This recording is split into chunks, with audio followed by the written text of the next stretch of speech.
Bole Baba ki jai, jai Mahamaya ki jai.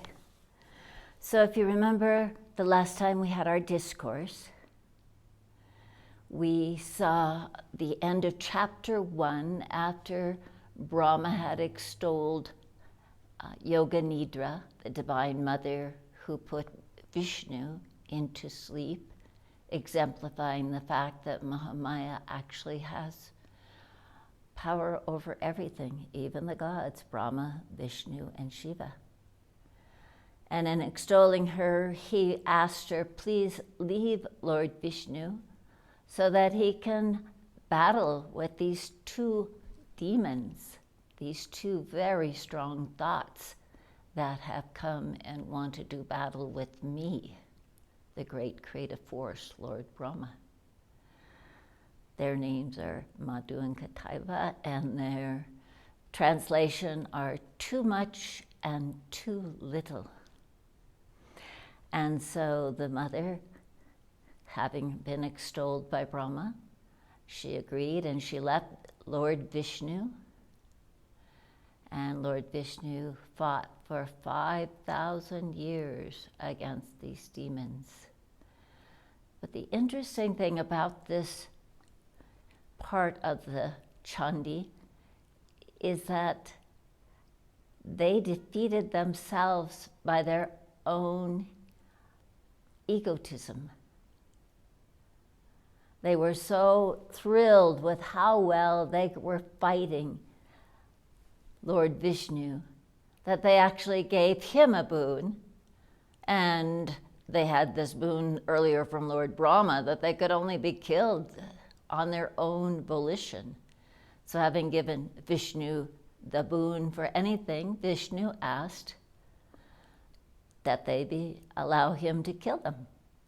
So they were in a bit of a frenzy, and they realized that because of their egotism and they got so out of control with their power and might that they did something pretty stupid. And then they asked for one more boon themselves. They said, well, since we gave you a boon, I think you should give us one too. And they saw that all around the waters were surrounding Brahma and Vishnu, were filled with the seeds of desire. And they said, let us be killed in a place where there is no water, no desires. And Brahma and Vishnu at this time exposed his loin and put the two of them in his lap. And there, in the lap of the divine, the love of the divine, there is no desire. And so then they had to have their heads cut off. And that was the end of those two horrific thoughts, too much and too little.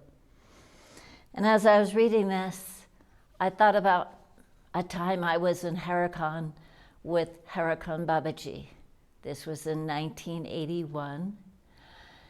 And I had been there for a few months with him.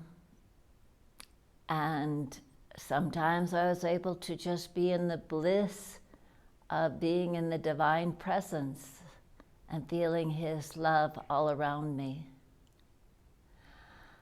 And Babaji, just like Mahamaya, was master at pushing us into seeing our negative thoughts that were still lurking there that kept us from the divine.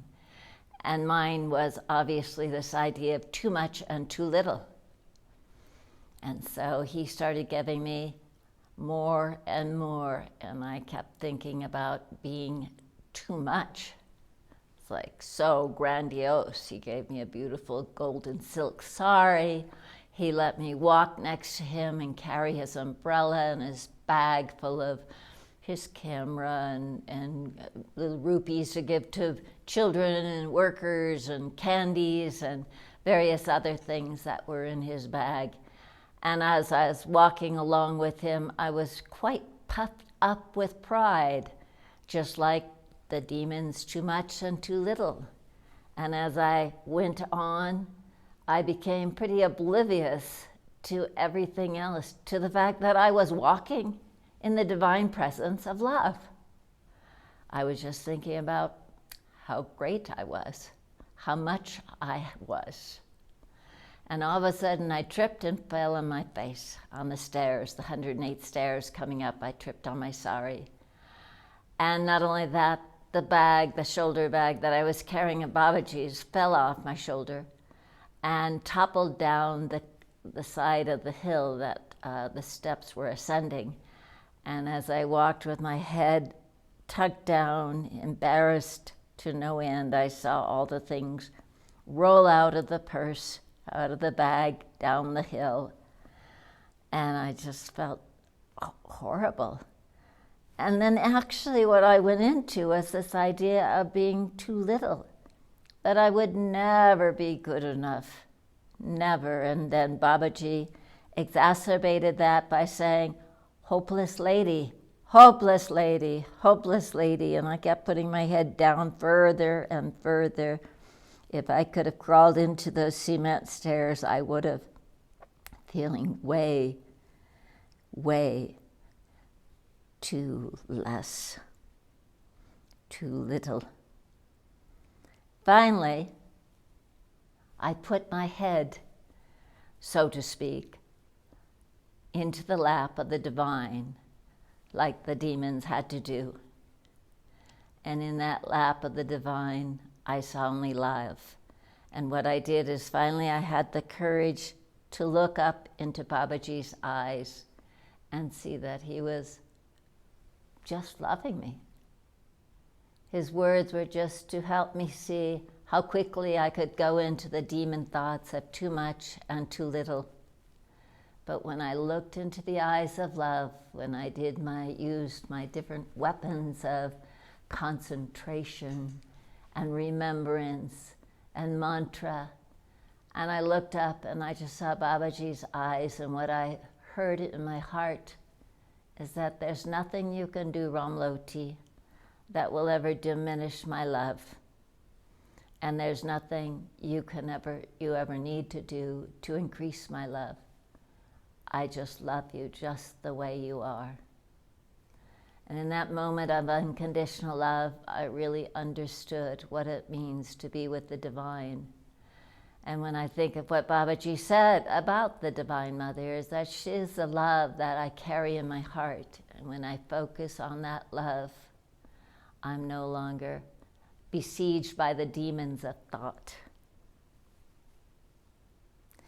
And so the thoughts destroyed themselves with their ego and their too little thoughts.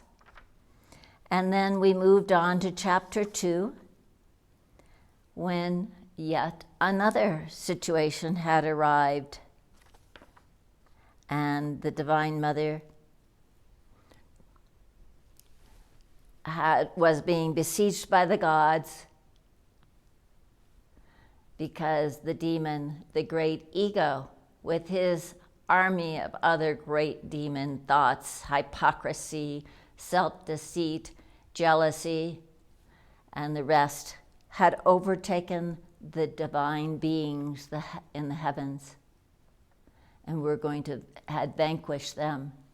So they went to Brahma, Vishnu, and Shiva, who out of their energies, and when the other deities, the divine beings, remembered who they were and their divinity, out of them all came this energy of light that formed into this great, beautiful energy, divine form. And then she was ready to fight the demons. And it said at the end of our reading, the 1,000 arms of the goddess covered all the directions, and then began the battle between the goddess and the thoughts. So we'll move on from there. Many kinds of weapons illuminated the entire atmosphere in fight, and a very powerful general of the great ego, devoid of clear understanding, rose to do battle. Fickleness waged battle as well with his 4 divisions of horses, elephants, chariots, and infantry of great strength. And haughtiness joined the fray with 60,000 chariots. With hundreds of thousands, the great deceiver, and with his army of 10 million foot soldiers. Want of resolution, a great thought, came to battle as well. With 6 million soldiers, memories entered the battlefield. All the things that keep us from our meditation, our practices, the thoughts that come up. With millions of soldiers and thousands of elephants and horses, also wandering to and fro. Hypocrisy joined in the fighting with his 5,000 million chariots assembled, and moreover, tens of thousands of great thoughts on elephants and horses. Wandering to and fro, fought on in the battle with his chariots, racing about, and others too continued to fight. Their chariots and elephants kept coming. The great thoughts fought and fought in that battle with the goddess, the Divine Mother. Uncountable thousands of warriors and chariots, horses and elephants accumulated there. The great ego himself, Mahasur, joined in the battle with his large javelin, his small javelin, his energy, and his mace.